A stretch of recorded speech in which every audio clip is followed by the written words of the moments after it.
Мен Самиғұла Саид Жанболатұлы жоғары аграрлық техникалық колледжінің 4-ші курс студентімін. Бала кезінде мультфильмдерді көп қарайтынмын. Адамдарға көмек беріп, құтқарушы Супермен болуды өте қатты армандадым. Қазір Супермен болу жай арман болып қалды. Бірақ та оның шынайы өмірдегі батырлары әрине ол өрт сөндірушілер. Өрт сөндіру мамандығы ғаламдағы қауіпті мамандықтарының бірі. Нағыз ер азаматтарға тән мамандық, жүректілік пен батылдықты талап етеді. Мен осы мамандықты таңдай отырып, өзімнің елімді, қаламды өрттен сақтап, адамдарды құтқарып, еліме қызмет ету. Қоғамдық жұмыс студенттерге арналған таптырмас мүмкіндік. Мен қоғамдық жұмыспен айналысқаныма 4 жыл болды. Осы уақытқа дейін оқу орнымның іс-шараларын, концерттік бағдарламаларын ұйымдастырып келемін.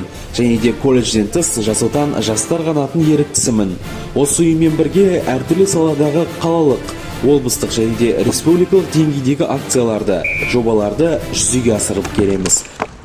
Осы қоғамдық жұмыста жеткен жетістіктерім туралы айтатын болсам, 2019 жылы үздік ерікті және де облысымыздың үздік қамқоршы волонтері, және де 2020 жылы пандемия уақытындағы ерікті болып жұмыс жасап, Нұрсұлтан Әбішұлы Назарбаевтың алғыс хатына ие болдым.